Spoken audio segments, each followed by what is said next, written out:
because they might need something from you, and then all of a sudden they want to use your Christianity as a way to against you. Like, oh, aren't you supposed to forgive? Aren't you supposed to give me? Aren't you supposed to do this for me? Yeah, I could forgive you, but that don't mean that you're gonna be coming to paradise with me, my friend, right?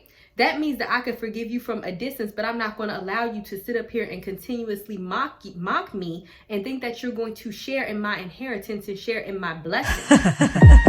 Dedication, preservation, take a look inside your salvation. Do every good work, it takes patience, like a butterfly.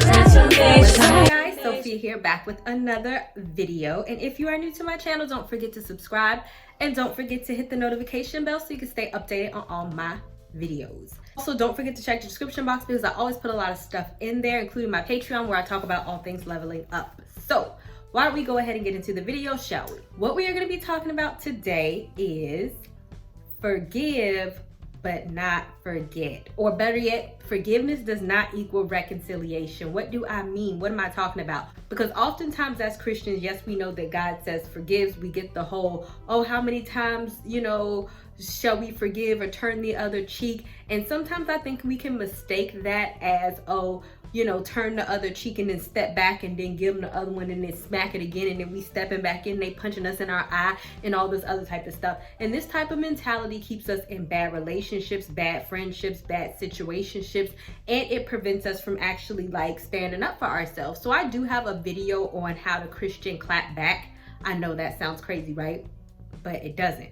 Because I don't believe that it is meant for us to be a doormat for everybody. Yes, God does require us to forgive, but it doesn't necessarily mean that we got to be sitting in somebody's face that we know is going to do us wrong, right? Like if you're a kleptomaniac thief and I invite you in my house and you steal my stuff, yes, I can forgive you, but why on earth would I invite you the next day into my house knowing that you're a freaking thief, allowing you to steal my stuff again? That makes no logical sense. So sometimes it requires us to forgive people from a distance. That could be a boyfriend, that can be friends, that could be anybody who does you wrong. It is not always within God's will to invite this person back into your personal space. Forgiveness does not mean, hey, forgive, come and abuse me and kick me in my eye and stomp on my face after you did it the first time. No, sometimes you just gotta be at peace with people and let them go about their way, especially if they are toxic or dysfunctional people. And as always, we're gonna get into some Bible verses. So the first illustration that I want to get into, and I'm not going to read the whole story because it's a lot,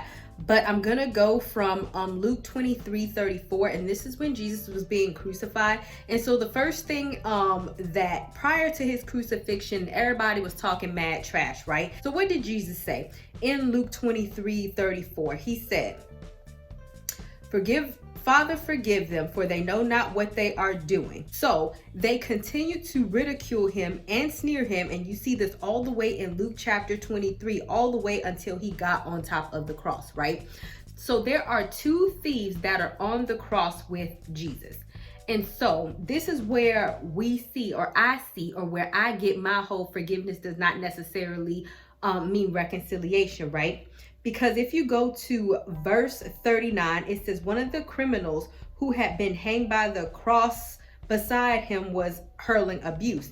And the other one was basically like, oh, Jesus doesn't deserve this. And he was like, can I come like to heaven with you? And all this other type of stuff, right? And so, but I want you to pay attention very closely to what Jesus said. Jesus said in verse 43, I assure you and most solemnly today that you will be with me in paradise. Now, mind you, there were two thieves. One was acting a hot behind mess fool and ridiculing him and in his death. Like one might think if there was even a chance that I can get into heaven and there was a chance that I was standing next to the Messiah, do you think that I would be sitting up there talking trash to him? No, but okay. The one that was basically on Jesus's side, Jesus said to him that you're going to come with me in paradise. And to the other one, he ain't say nothing, because guess what? The other one did not meet him in paradise. The other one probably perished and he went to hell. So what's my point?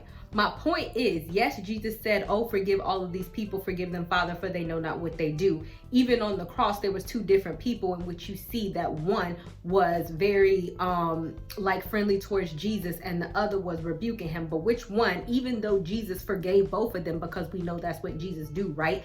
Jesus did not invite both of them into his inner circle, aka heaven or aka paradise, to go with him. The only one that went into paradise with him is the one that was on his team and the one that was on his side. The one that was rebuking him and talking mad trash and talking crazy and mocking him, yeah, he might have been like, oh, forgive them, Father, for they know not what they do, but you're not coming to paradise with me. So what am I saying to you?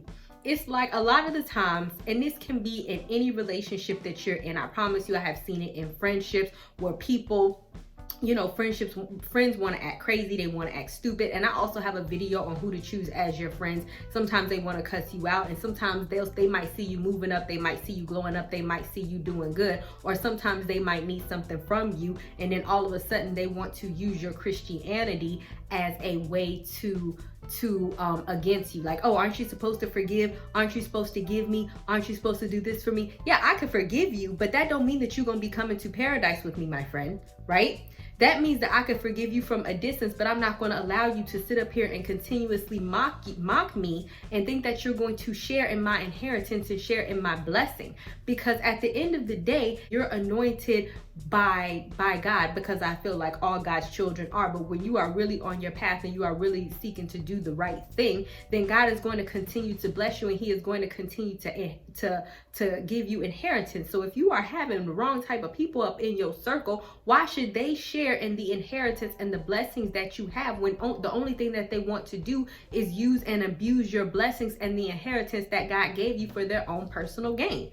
Because even in this particular instance, when you go to the thief, it wasn't even like what he said in verse 39. Are you not the Christ?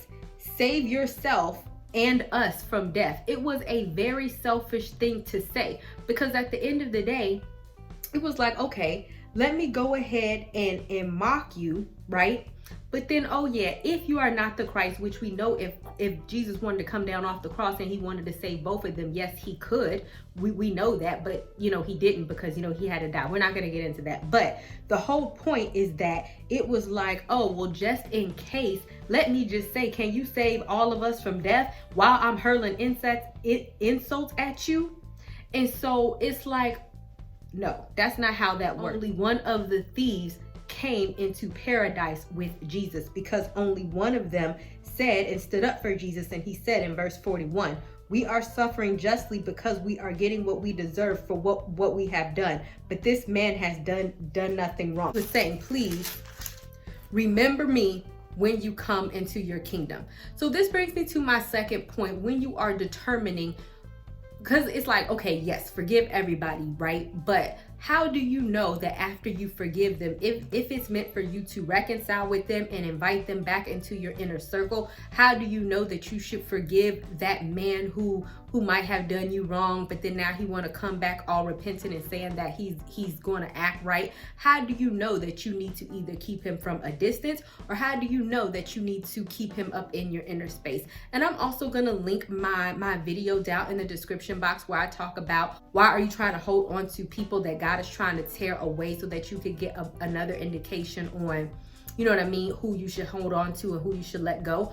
But ultimately, when it comes down to who you forgive, the other person should also be repentant or forgive or share that type of emotion towards you, right? So notice the first thief was all rah and like, oh yeah, you the son of Christ, yeah, you need to save us, and blah, telling him what he need to do, while the other one, he didn't even ask Jesus for anything. The only thing he said was, yo, can I come with you to heaven? He ain't asked for his life. He accepted personal responsibility, and he said, I am up here hanging on the cross because I have done something wrong, but can I come with you to your kingdom? So if somebody is really truly repentant or worthy of coming back into your space after you have forgiven them, then it should be they are accepting personal responsibility, and you should know without a shadow of a doubt that they're not going to continuously be doing you wrong, right?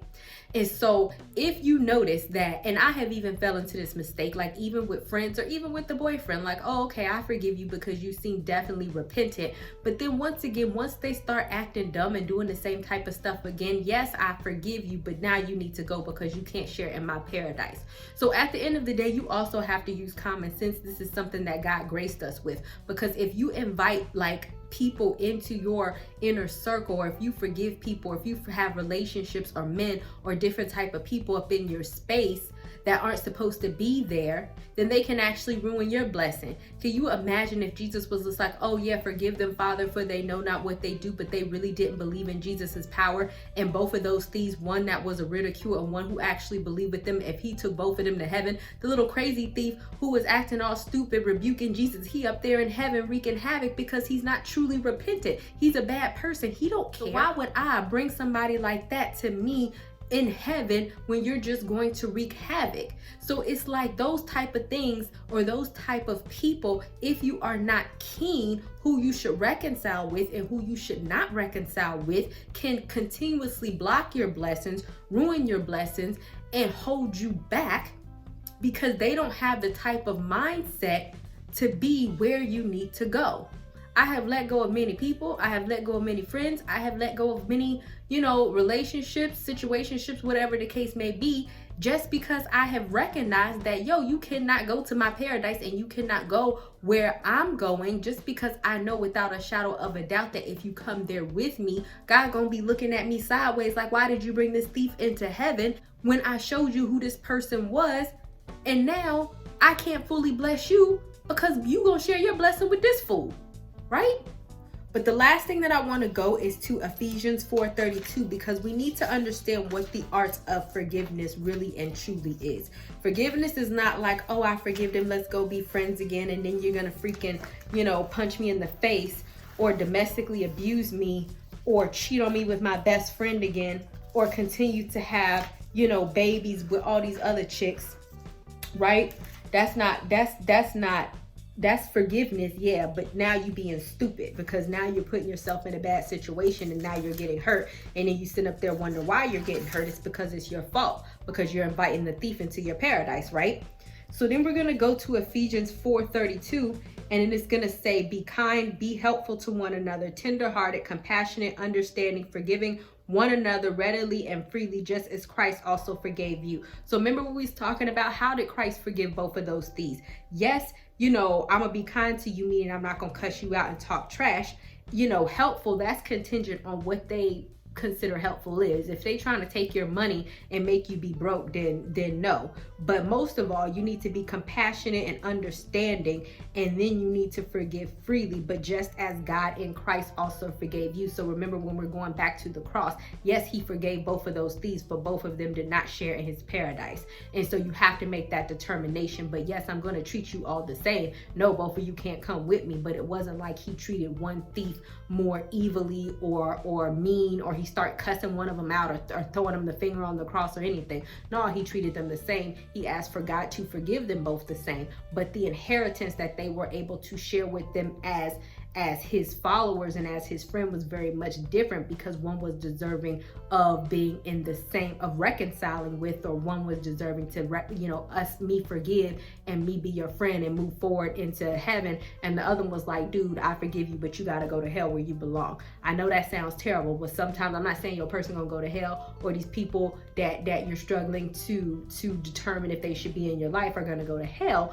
But I'm just saying, sometimes you just got to let people sit in their mess, and it's not always your responsibility to get them out of their mess. And like, if you're enabling them, then that doesn't necessarily mean that you're forgiving them. As long as you're doing it with a compassionate and kind heart and treating them with love, that don't necessarily mean that you have to go above and beyond for them, especially if you know that they're gonna abuse you and not be grateful for what you're doing for them, right? All right, I hope that made sense. Thank you guys so much for watching, and I will see you guys another day, another time.